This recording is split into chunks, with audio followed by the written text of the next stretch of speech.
Hi everyone, thank you so much for joining us again. Welcome back to our channel. This is the Love is Healing channel, and in this channel we aim to teach you, show you, embody that love is in fact healing, that when we love ourselves we can love others better, and we can integrate, we can have more empathy, we can have open conversations, especially with those that we disagree with the most.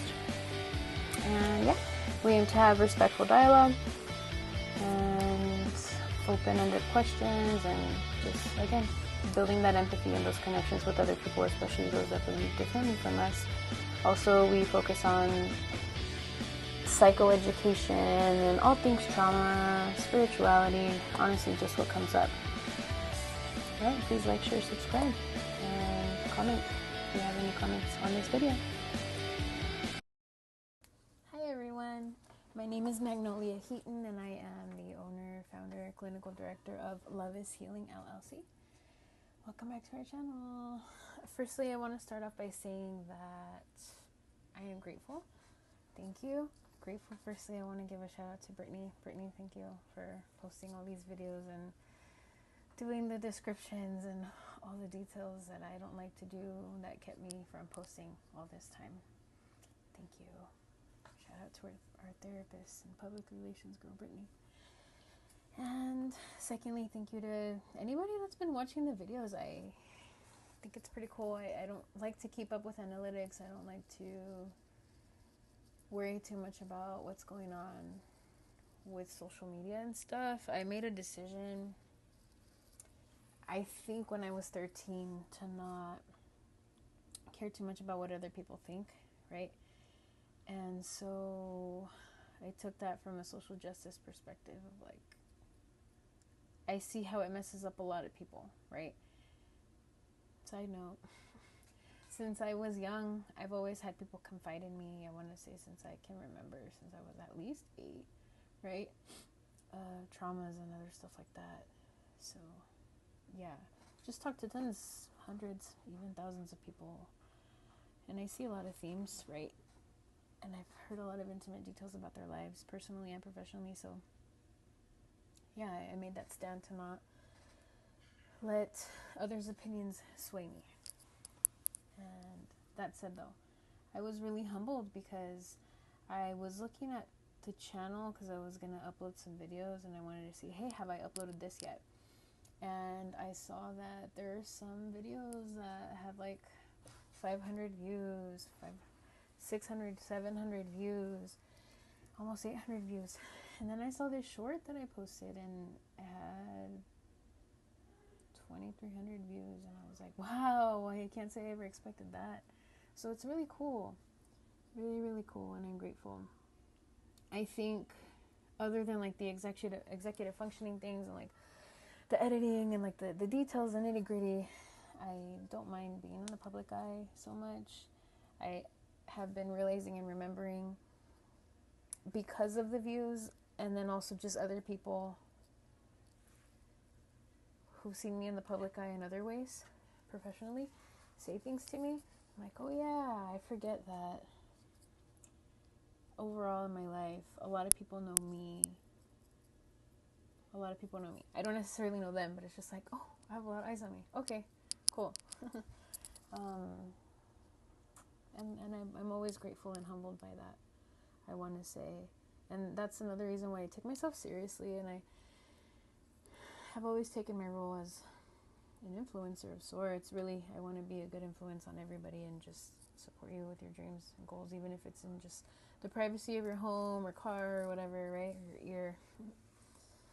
Yeah. So anyhow, just, yeah, thank you for the views. I mean, I think that's pretty cool. Yeah. Happy to be here and be a good influence on anyone. Cool. That said, if you haven't, let me see. Okay. Growing up, I had a nephew who was 5 years younger than my oldest one, and he was very obsessed with YouTube, and he wouldn't stop talking about it every day. And so, in a way, it was a little traumatic to hear him talk about it every single day. And then his little sister did the same. And it was like, dude, stop talking about YouTube. Like, what is that? When it first came out, right? And so it took me a couple of decades to get into YouTube. And recently I was watching, so I have a favorite YouTuber whose name I'm not going to share because it's kind of like a self-care thing, right? I just listen to this YouTuber. And this person was saying that they were saying, like, I wasn't always this good. I wasn't always a really good YouTuber. Go back and look at my old stuff. And I had before, but it didn't resonate. And so this weekend I just spent a couple of hours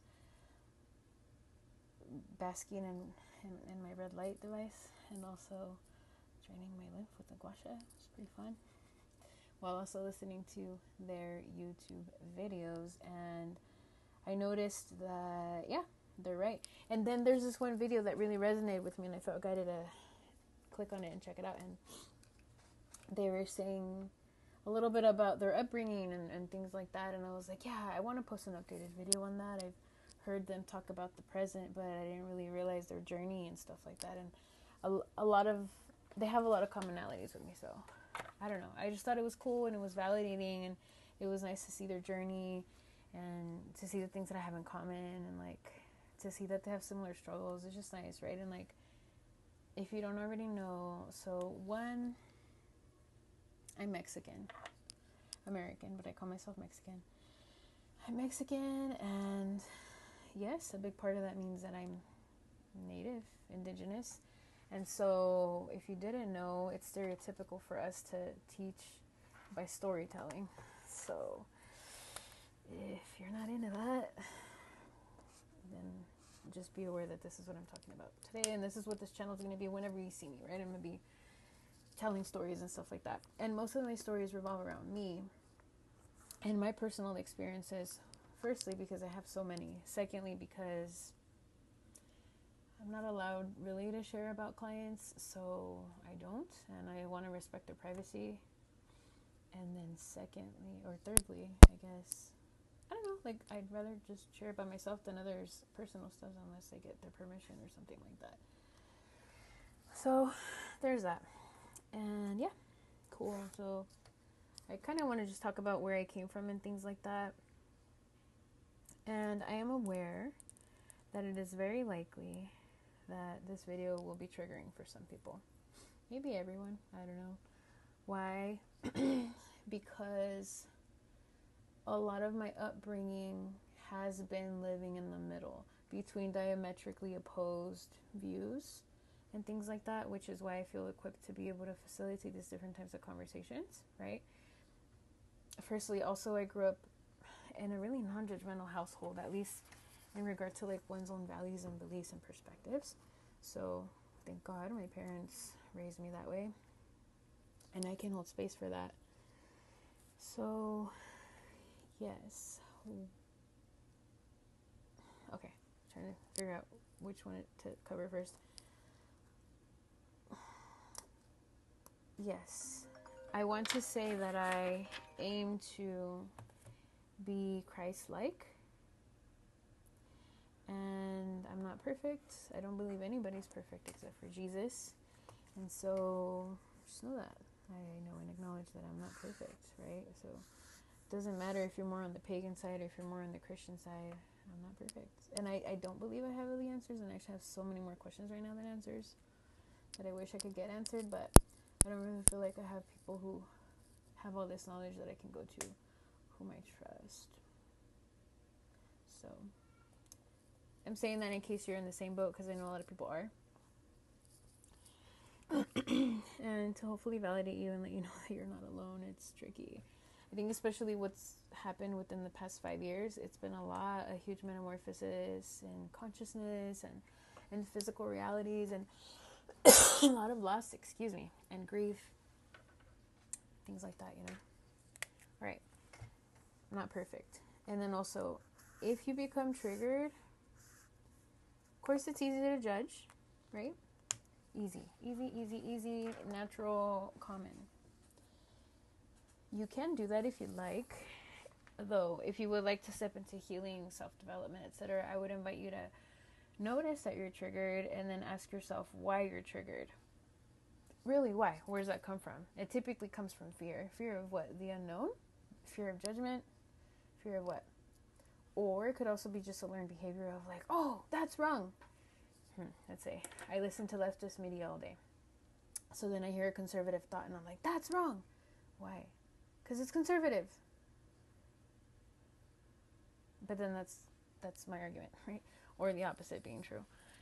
Rather than actually having a substantiated reason why I'm triggered. Anyways, I just invite you to just kind of notice what's going on. It's good practice, right? I think I, in general, try to feed that into my videos of like practicing these different skills of mindfulness and things like that. Especially for those who care to reduce their biases overall and have more harmonious relationships. Okay. I'm going to write something down here. Sorry for that background music.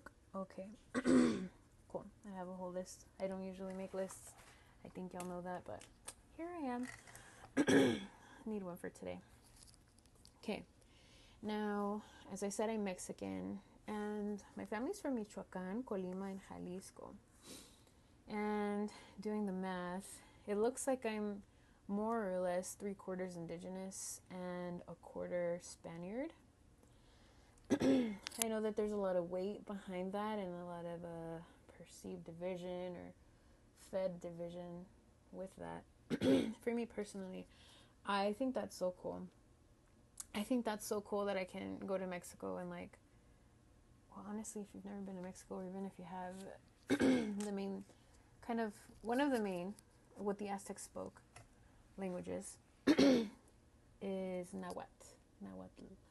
And I'm like, that's so cool that we have that heritage and that it's kind of like celebrated and obvious wherever you go, right? If you didn't know, Mexica, Mexica, comes from what the Aztecs called themselves, or what people called the Aztecs, the Mexica. Anyhow, cool. And then my Spaniard side, well, one, I think my indigenous side has like all these like spiritual gifts, intuition, and things like that, and like that connection to the land, which I think is pretty great. And I feel privileged. Honestly, all my identities, I can tell you that I feel privileged to experience them, grateful to experience them, humbled by the lessons and learning, and really that. Then my Spaniard side, actually, I guess that's been a process. Yes, I went to a really leftist school system for undergraduate education. And yeah, I mean, of course, I was indoctrinated to believe that the European colonial movements were so awful. And yeah, and of course, there were a lot of atrocities. At the same time, can I change it? No. So I can hate it or choose not to hate it and just accept it, right? Yeah, so I think that's cool. There's people in my family who had white skin and blue eyes. And I mean, I wouldn't be here without them, so I'm grateful for that, you know. And I've never been to Spain, and I guess now I'm interested in like exploring that part of my identity. If you've seen any recent videos, there's one recently because my grandpa died. I guess it's like 3 weeks ago now. His funeral's today, actually. And yeah. So yeah, I'm like, I want to get more in touch with my Spaniard side. Then on my mom's side of the family, there's a lot of herbalism, and my grandma was one of 13 kids, and she grew up on a farm, and so like she knew a lot about that stuff. And I learned some as a kid, but our age gap was huge, and I did care about what she had to show me. Also, it sounded complicated. Also, I didn't have an environment where I could actually learn to like plant stuff, so that's unfortunate. But I mean, I feel like I did definitely learn a lot from her, and I'm so grateful for that, and humbled and connected to the land and things like that, right? Honestly, that's fed a lot of my lifestyle now. She planted a lot of the seeds, like tallow. Actually, she taught me about the healing properties of tallow when I was a kid, and I think that's pretty great because now that's a really popular thing, right? And just other stuff. I think she said they would brush their teeth with like certain leaves or something, and she was really big on teas and stuff like that, nutrition as medicine.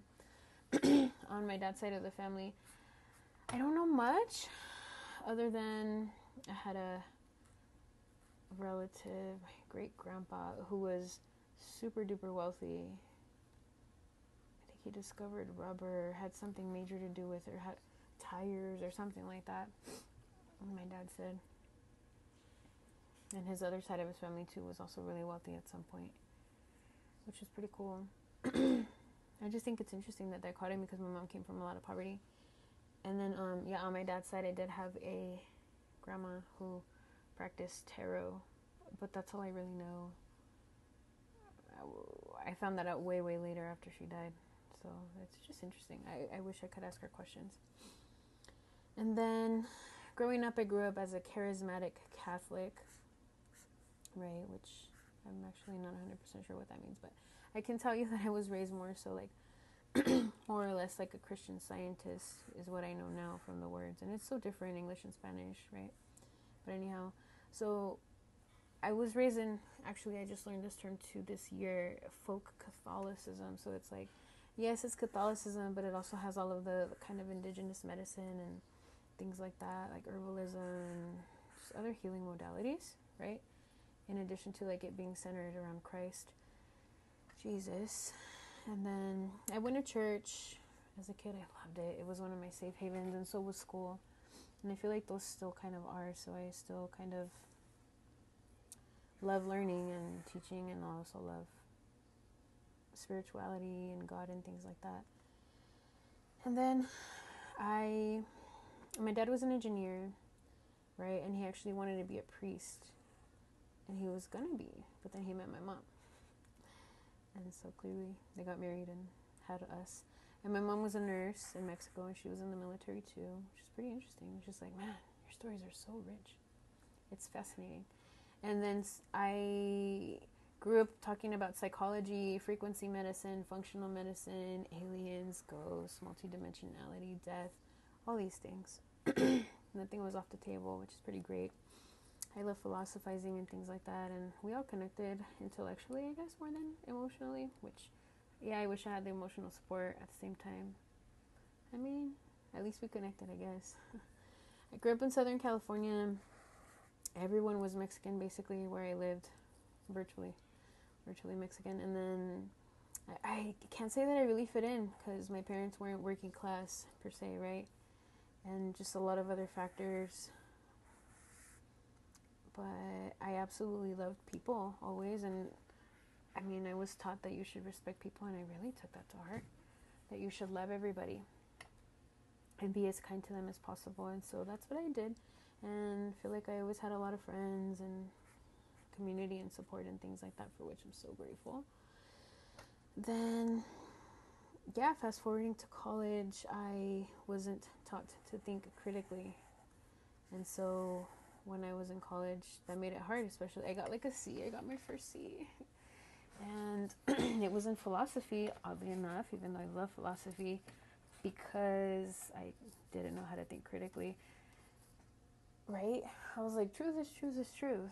So that was hard. Anyway, big slap in the face. But that also helped me lose faith in a lot of ways.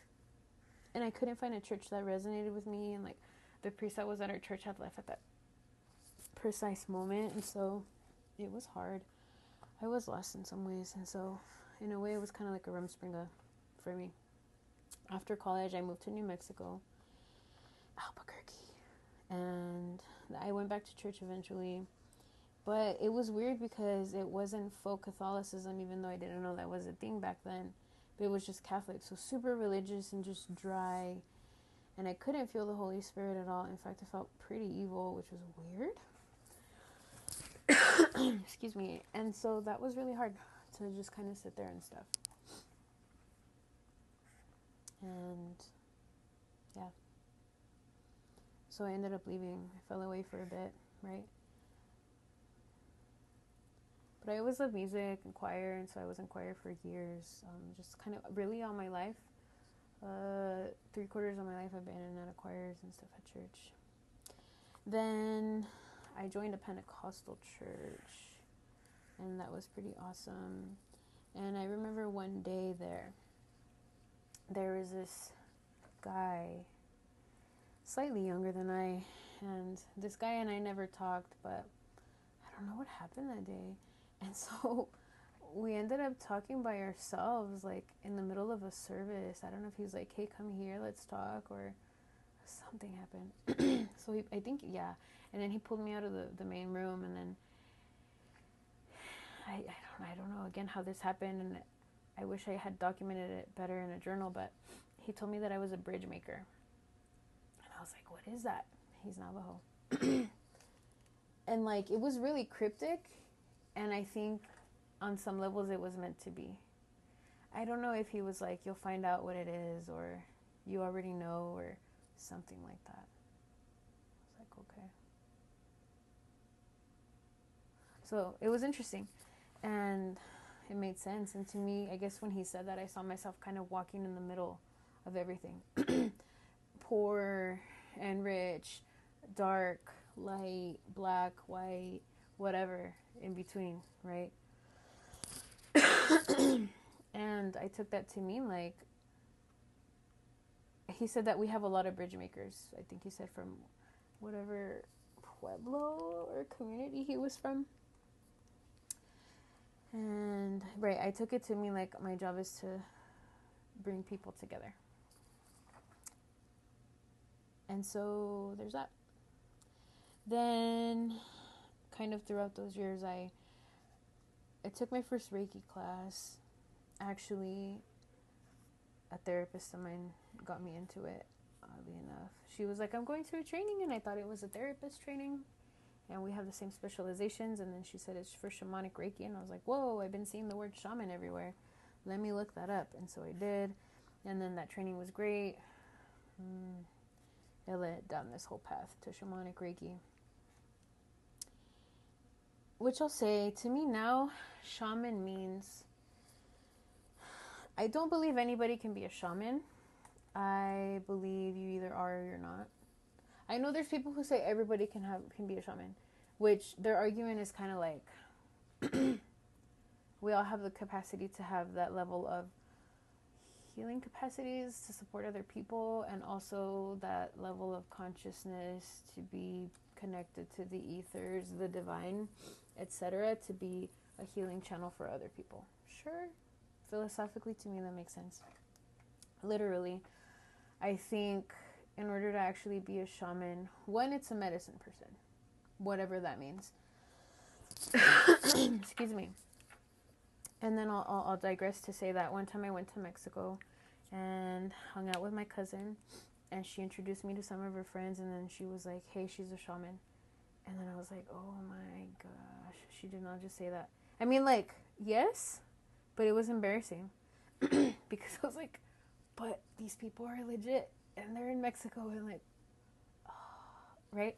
And so some guy was like, what's your medicine? And I was like, what? He's like, well, you're a shaman, what's your medicine? People use crystals or special drinks or have special concoctions or whatever. And so, like, what's yours? I was like, well, I guess it's consciousness. Being able to shapeshift and shift one's consciousness. Being able to facilitate that process for other people so that they can heal and transcend things, right? Yeah. But I think that shamanism is a medicine person. I think it's non-denominational. I do err on the side of Christianity for sure. Whereas my biggest mentor, I would say, he's not, and he leans toward Huna, which is Hawaiian shamanism. And I think he's pretty great. And I align with that a lot, yes. But like everybody else that has ever been in my trainings have mostly been pagan and Norse pagans, I think is what they're called. And to me, that's just a different type of energy that doesn't align with me. Just dark energy in general doesn't align with me. And I'm saying a lot, and I just invite you to take what resonates and leave what doesn't. I'm saying a lot, so I get it. And then I guess, yeah. I think a shaman is a wise person who is, in a sense, ordained and called to and kind of forced in a lot of ways into the healing path to support self and others. But yeah, to support the community at large, honestly, bring healing. And yeah, right. And that's my basic definition. And then I believe that, I know that other people take it to other levels, and it is associated sometimes with religion. And shamanism is, in fact, the oldest practiced religion in the world. So there's that too, right? I don't know. I remember I've always felt like a shaman, in all honesty, my whole life, and I've always had really interesting experiences, and I've always been able to see other people's traumas, sometimes future events, just by looking into their eyes, shaking their hands, whatever, being able to read their vibes, like, oh, this person's legit, or no, something's off about this person, and that meter's always been spot on. One, I think my mom taught me that, and I just kind of maybe picked up off her energy and spent a lot of time in her energy. Or maybe it's epigenetics and I inherited that from her. Maybe it's energetic and spiritual, like I just said. Maybe it's just like a gift. But going back to my family, they're all really intuitive. There's nobody in my family, like, they all, and by my family I mean my parents, my sisters, their children, their children's children, and my grandparents. That's who I consider my family of origin. And so, yeah, I can tell you that we all speak that way. It's like, something's off with this, and they're like, what? Okay, yeah, that makes sense. Something's off with this. Yeah, totally agree. Thanks for bringing that up. Here's what's coming up for me. Okay, great. I had a vision. Okay, I had this dream. Okay, I have a feeling this is going to happen. Hey, prepare for this. We would all just kind of talk to each other like that. So that's my norm, right? And I'm so grateful for that upbringing. And so, yeah, digressing, but also obviously it's related. So yeah, shamanism. And that's kind of what it means to me. It's like to be kind of a beacon of truth, right? But that comes with a lot of responsibility. I believe it's my responsibility, if people are going to come to me for healing and things like that, like, one, to give credit where credit is due. To me personally, I work with the Holy Spirit, so to me, I'm healing by the power of the Holy Spirit. And there's people who work with plenty of other deities, and I understand, and I went through that for a bit because I was lost for a bit, and I just didn't know any better. And I'm grateful for those experiences too, because again, if I hadn't gotten to know that path, then I wouldn't be able to support other people, right? Not in any meaningful, educated way, having practiced a lot of critical thinking. So yeah, I'm grateful for my life experiences. I also think it's my duty, right? If I'm going to be in a way where I'm supporting people spiritually, to educate myself on that, like, hello, right? Or if I'm going to master one sphere, then to be really good at that, which I feel like I'm just kind of a person who's a jack of all trades, master of none. But yeah. And so I'm going to write something down. And so, yeah, I also practiced yoga during that time, and I thought it was cool. And then at a certain point, I would feel really overwhelmed every time that I would do yoga, just physiologically. And so that was strange, which now I'm like, I don't know, maybe it was just like all this energy that was flowing through me. Mostly I believe that.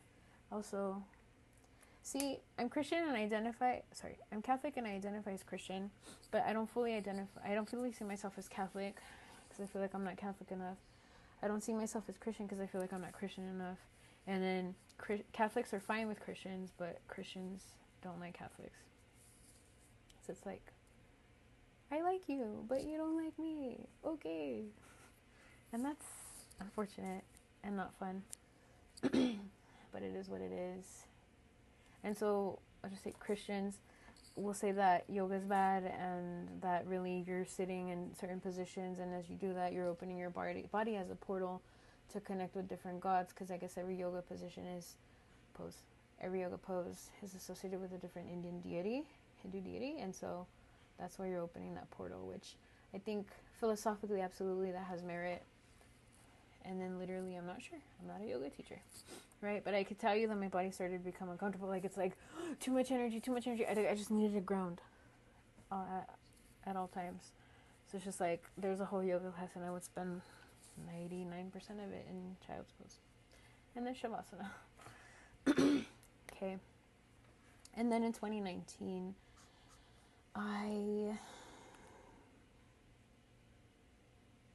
let me see, I'm getting something right now. I'm debating whether to share it or not. Why not? Might as well. Sorry about the coughing. I don't know how to edit it out yet. And then also I can't pause this video. It's either it's on or it's off. Thank you for your patience. I got married, and I married my mom, essentially. Like, it was a trauma bond. Leave it at that. It was a trauma bond. He had a lot of narcissistic traits, and he still does. And yeah, we got divorced. Okay. And then after that, it was 2019. I went home to California, and I was on vacation for 6 weeks. And I keep saying 2019, but it might have been also 2020. So there was a point in 2019, I think is when it started, where I started to research a bit more about societal structures.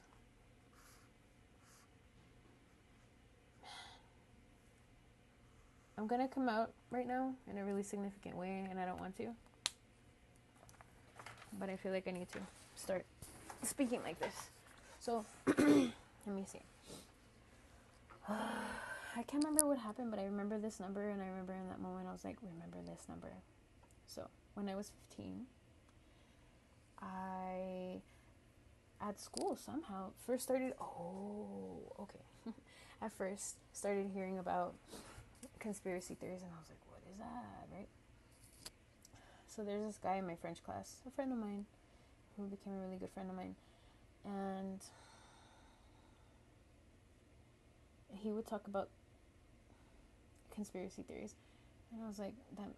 I guess, again, being highly intuitive, I was always in tune with, like, what feels true and not, and I was like, this feels true. And then I went home and talked to my parents about it, and then they kind of educated me a little bit more, and then the CIA and stuff like that, and the definition of a conspiracy theory and things like that. And a theory is what? Something that you can't prove. Something that you think is true, right? But anyhow, side note of that, I'm like, man, how did my parents know so much? How did my dad know so much? Like, did they really read all these books and all this stuff was out there? Like, how much did the dude read, you know? Because he knew a lot about a lot, right? I feel like he knows even way more than I do. But anyhow, yeah, I started, so whatever, 2015, and then since then, and talking to other people and even teachers and like literally everybody that I knew, everybody agreed. So I was like, okay, well, I guess I'm a conspiracy theorist. Fine. At the age of 15. And so, whatever, right? And I know that people who identify as conspiracy theorists get a lot of flack. I think a lot of that is because of the hatred that comes with that. So if you're coming at somebody with that vibration of hatred, yes, you're a vibrational match for more hatred, and so there's a lot of conflict there. I'm like, look, on the grand scheme of things, things are wrong. Things are wrong. People are being exploited at so many levels. Can we agree on that? Okay, great. That's all that matters. And then, so anyway, in 2019, started researching more on the societal structures and the spiritual underpinnings of things. And that led me down a lot of rabbit holes. And so I'm going to leave it at that for now in regard to that topic. Also, I think as it relates to spiritual warfare and psychological warfare, especially to this day. And if you ever care to talk about it, I mean, I still hope to have videos on that someday, right? But, yeah. I feel like around the age of 20, let me see. at the age of 22 or 23, that's when I watched the movie Zeitgeist for the first time. And then at that point, that's when I started identifying as a conspiracy realist. For whoever cares to hear that. Anyhow. Okay. And so, yeah, and then COVID happened, and then I was questioning a lot of things. I was questioning how it happened and all these things, and I got so activated. My consciousness got so activated in so many levels when that happened, when that news dropped. Hey, we're having a quarantine, or hey, there's this new thing called COVID. I can't remember. Whatever was happening in February, I think it was like when things started shutting down.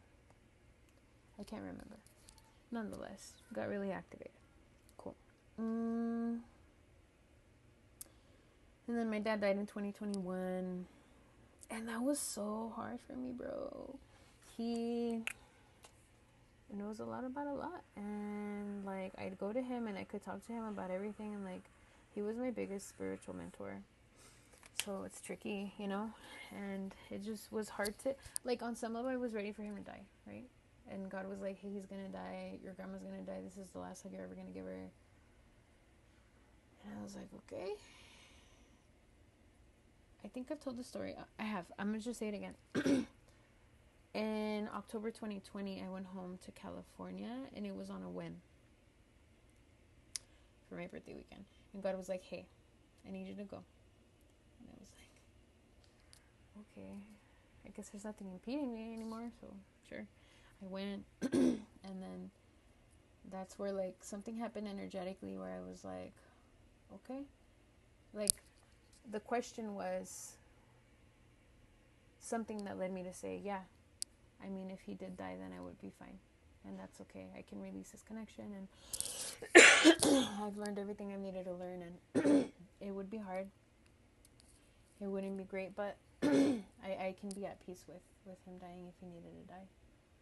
I've asked him and told him everything that I needed to say, ask. And so with my grandma too, I think after that, like, I talked to my dad or whatever, and then I talked to my grandma, and again, COVID, okay, October 2020, and I was, like, saying bye to her, and then she asked me for a hug, and I was like, are you sure? And I was like, yeah. Like, but what if you, like, I get you sick? And then she's like, it's fine, it doesn't matter, just want to hug you. And I was like, okay. So yeah. And then I went back to Albuquerque after the weekend, and then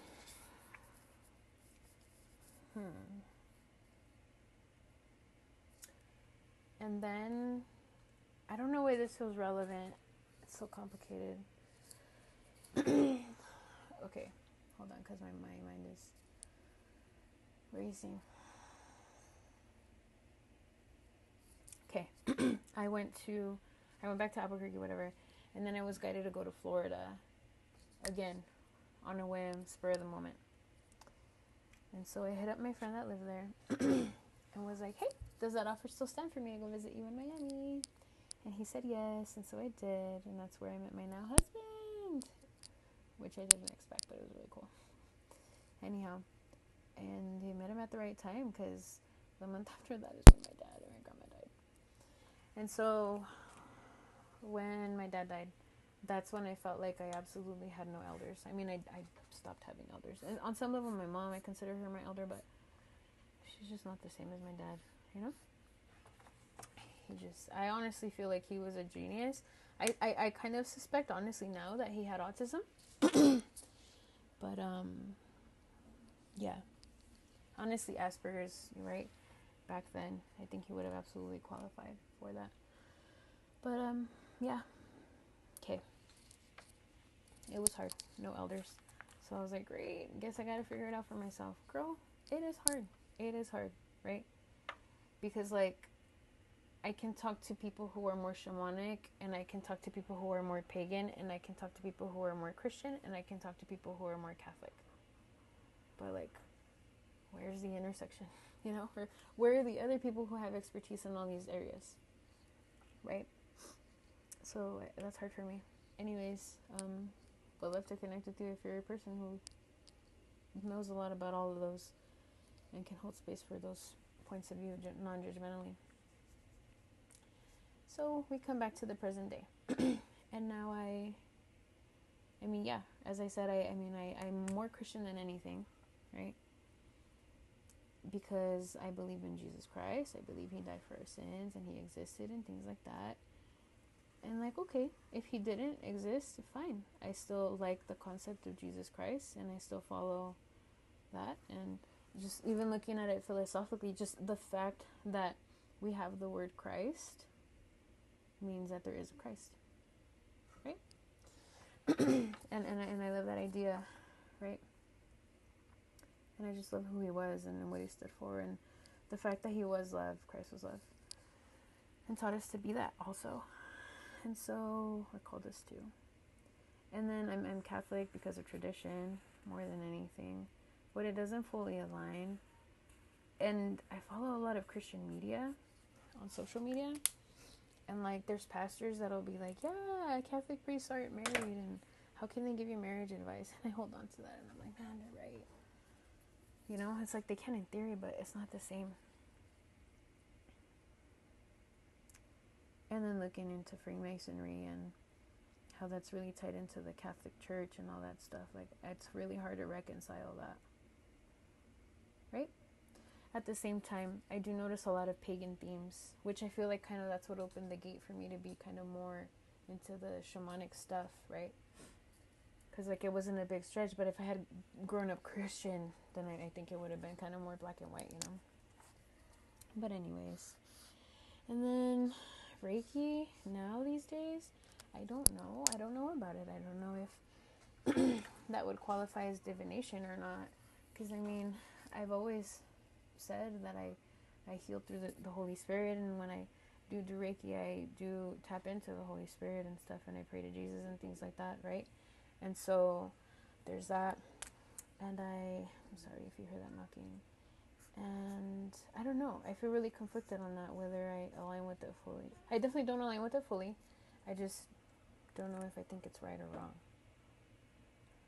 It's confusing, and I wish I could talk to other people that are like-minded that could help me dialogue and figure out my own thoughts in that way. I don't think it's completely wrong, I guess. And I've also seen it used wrongly at the same time. Like, I've just seen it used wrongly. It's like people who maybe have more psychotic symptoms and, I don't know, engage with black magic and things like that. And then they go and use Reiki with other people. Like, that gives me the heebie-jeebies. I've seen it. But that's also not me. So I don't know, right? And then shamanism, I still don't know.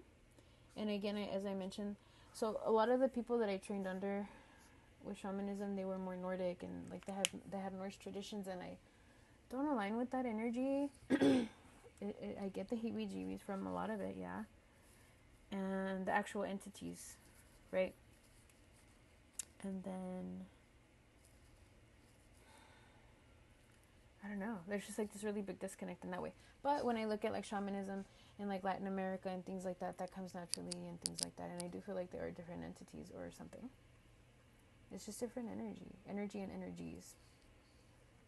Of course, if you're Norse pagan, I mean, I've had clients like that and stuff like that. Totally fine. It's just for me personally, it's not something that I practice, right?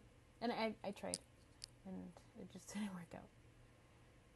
So things are confusing spiritually, and that's unfortunate. And I guess I just wanted to share that that's where I am, right? I also do believe in astrology. I believe it's accurate. I do like to use it to pair it with psychological treatment and looking at trauma and looking at one's alignment and things. I don't use it to predict the future. I don't use it as a form of divination. And then also the Christian media that I follow say that the signs in astrology are all actually demons, and that when we connect with them or align with them, that we are opening up energetic portals to connect with said demons, which I understand, again, philosophically. It also doesn't feel wholly true. WHOLLY, wholly true. Excuse me. And then I think, again, finally, I just like to say that I'm grateful for having been equipped with all of this knowledge to be able to guide myself and to know people and help guide them and meet them where they are, truly, sincerely. At the end of the day, I am a social worker, I guess. And we treat people ideally based off of the bio, psycho, social, spiritual approach, right? Biologically, we should be aware of like what's going on with them in their bodies and things like that, and how their bodies impact their mental health, etc., their outcomes, their privilege, their oppression, things like that. Psychologically, we should be aware of like all the underpinnings and things like that. Socially, we should be able to treat that, assess that, etc. And then spiritually, we should be able to be aware, privy, knowledgeable, have a working knowledge of the spiritual aspect of things. So these days, I mean, we redid our logo and have kind of rebranded ourselves as Love is Healing, and I call this, because it used to be like psychotherapy, shamanic Reiki or something like that. Reiki, shamanic healing, and psychotherapy, something like that. But now it's integrative mental health, because I believe that encompasses where I am and where we're going and what we're learning more about. We're learning a little bit more. I'm teaching myself a little bit more about root cause medicine and things like that. So yeah, I mean, I feel like that's the future, right? And we should be aware of that. It's our responsibility to know that. Anyway, yeah, if you stuck around this long, thanks for watching and listening and caring enough to know me. And it's tricky, dude. Like, it's tricky.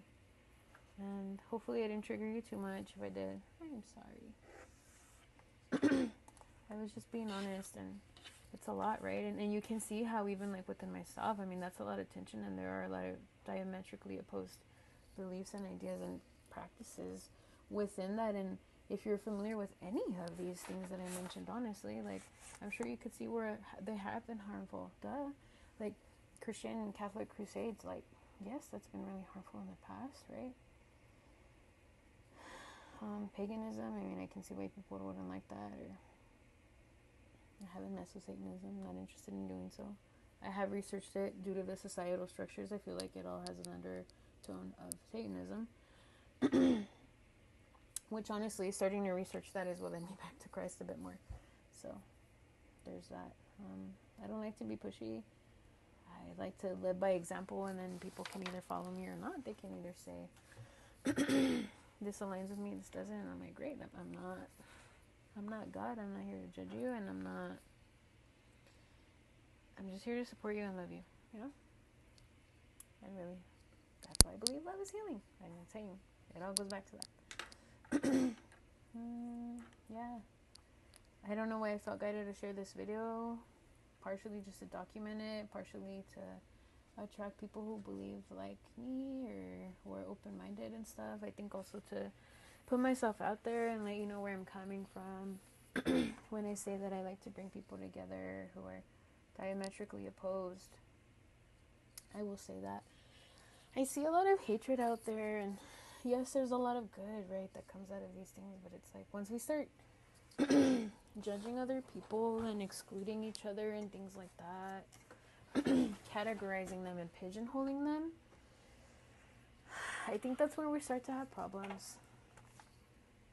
Because once you look at someone and you say they are this, and you have them in that fixed category, then vibrationally what you're doing is you're pigeonholing them and yourself and that relationship, and it's just going to be stagnant in a lot of ways because you refuse to see them in another light, and so they can't show up in that way in your physical reality, your holographic reality, right? Though, when you choose openness and you choose to see things differently, then, yeah, you have the option of them showing up differently for you in your life, which is pretty cool. And I believe that's how healing starts to happen. I think with that, there's a lot of political opposition, of course. This climate is very tricky and challenging. If you want to be someone who's on either side, and wants to just kind of bash the opposite side. Okay, why? Why? Do you have a lot of anger? Do you have a lot of pain? Probably yes. What do you need?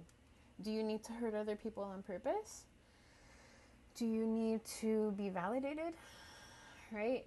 Honestly, deep down, I believe we all need to be validated when we're hurt, because rupture and repair is how relationships work. But I mean, I'm happy to give you that validation if you ever need, if you can, somehow. And also, if you're choosing the path of like healing and integration and things, then okay. I think it's important to know that people believe what they believe because they have experiences that led them to believe that. And so what I know in dealing with all kinds of people from all kinds of walks of life, religiously, politically, whatever, socioeconomically, is that everybody comes from a good place. I do firmly believe that people are inherently good, and then sin is what taints us.